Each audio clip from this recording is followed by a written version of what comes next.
Everyone thinks creating a cinematic animated story means you need years of directing experience, but that's not true anymore. AI has made animation faster than ever. Just check this out. Nina, what about the lasers? I'm on it. Just give me a second. Lasers are off. I'm on my way. There's a vault in front of me. Opening it now. And done. Thank you, Nina. There you are. But there's still one part that almost everyone struggles with, and that's figuring out what the next shot should be. Knowing where the camera should go, how scenes should flow, and how to make everything feel intentional instead of random. I've been experimenting with a new workflow that completely removes that problem. It doesn't just speed things up, it actually helps you think like a director, even if you've never directed anything before. Hey, my name is Mira, and I make AI animations for a living. And in this video, I'll show you how I use Higgsfield's multi-shot feature to create a short cinematic cartoon story with dialogue, step by step. And by the end of this video, you'll find yourself to be a much better director for your cinematic movies. Now, let's start with the first step, which is planning. Instead of guessing what kind of story to write, I start by letting ChatGPT help me generate a few ideas. I asked it to generate multiple short storylines that could work within a 15 to 30 second format and have 2 characters in it. After reading through a few options, one stood out immediately, and it was a heist story. This works really well for short animations because it naturally creates tension, clear goals, and great visuals. So once I locked in that idea, I asked ChatGPT to give me image prompts for each character on a clean white background. This keeps the design simple and makes it much easier to keep the characters consistent across every shot. Once the character prompts were ready, I moved on to breaking the story into short scenes so each moment was clear and easy to follow. Then I asked ChatGPT to break the story into short scenes and generate prompts for each one. This gives me a clear roadmap before I even touch any image generation. It tells me where the characters are and what should be happening in each moment. The 2 characters in this story are Nina and Dax. Nina is the hacker, calm and focused, guiding everything from behind the scenes. Dax is the one on the ground, moving through the environment and carrying out the job. This setup works really well for dialogue and keeps the story easy to follow. Once the script and scene prompts are ready, we can move on to the next step, which is creating the visuals. For all the image generation in this workflow, we'll be using Higgsfield. So head over to Higgsfield. I'll leave the link in the description below. Go to the image section and click on Create Image. In the settings, I change the output size to 16:9 and set the resolution to 4K.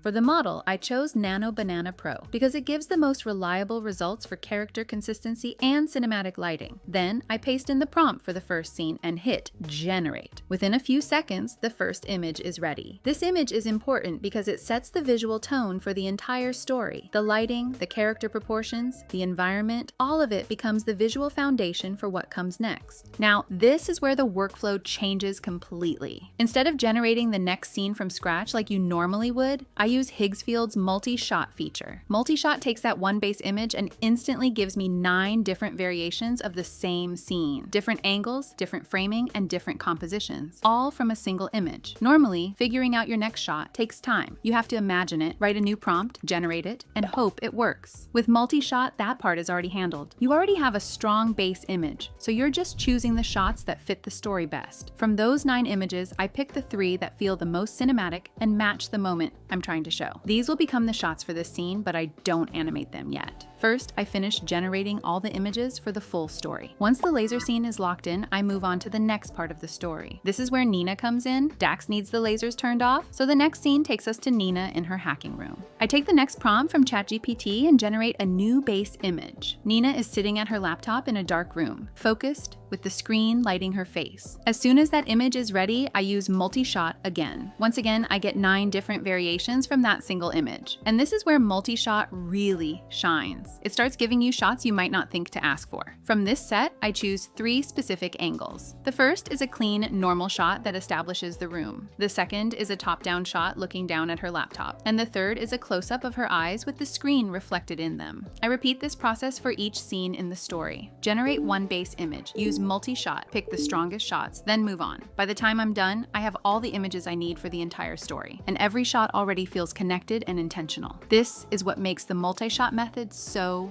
powerful. You're not jumping back and forth between steps. You're building the full visual story first. Once all the images are ready, that's when we move on to animation and dialogue. Let's start with the laser scene. This is the shot where Dax is standing behind the wall, watching the laser grid in front of him. I take one of the images we selected earlier and click on the animate button. For the motion prompt, I keep things simple. I type in a short prompt like the character is looking to both sides, checking for security with natural movements. I don't try to over-animate anything here. Small, believable motion works best. For the video model, I select Kling 2.6 and set the duration to 5 seconds. I keep the aspect ratio the same since we're already using the image as the starting frame. You can also turn on the unlimited option if you want, but just keep in mind it takes a bit longer to generate. Once everything looks good, click Generate. This gives me a clean, subtle animation that brings the scene to life without distracting from the story. Once that animation is ready, let's move on to a different scene, which is Nina in her room. I took one of the shots we selected earlier and animated it the same way, but I typed in this prompt, making her say, "I'm on it, just give me a second." The dialogue fits naturally.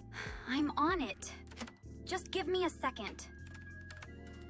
Next, we move on to the vault door scene. This one is a little different. For this shot, I use a start frame and an end frame. The first frame shows the vault door completely closed. The last frame shows the door fully open. And for the prompt, I basically said that he steps aside and the vault door opens. Higgsfield fills in the motion between those two frames, giving us a clean and cinematic door opening animation. This type of shot is perfect for moments like this because it clearly shows progress in the story without needing extra dialogue. Finally, we animate the last scene. This is where Dax steps forward and picks up the crown. I use a simple motion prompt again. A slow movement toward the object, a slight pause, and then the pickup. The camera stays steady so the moment feels intentional and satisfying. Once all the animated scenes are ready, I move into the dialogue and editing phase. This is where everything starts to come together. First, I bring all the animation clips into my video editor and place them in the exact order of the script. Next, I focus on the dialogue. For each scene where a character is speaking, I export just the audio from that scene. Let's say we start with Dax. I export the scene with his original voice so I have the dialogue audio ready. After exporting the audio, I head over to 11 Labs and sign in. I'll leave the link in the description. From there, I click on Voice Changer and choose a voice that fits the character. Once the voice is selected, I upload the original audio and click Generate. When it's done, I download the new voice file. After that, I go back into my video editor and replace the original audio with the generated voice. I repeat this same process for every scene that has dialogue, making sure each character keeps the same voice throughout the story. Doing it this way keeps the voices consistent across all scenes. Dax always sounds like Dax, and Nina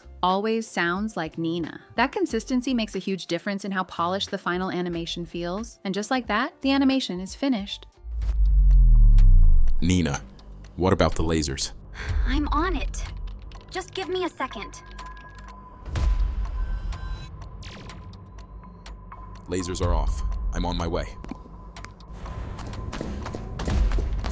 There's a vault in front of me. Opening it now. And done. Thank you, Nina. There you are.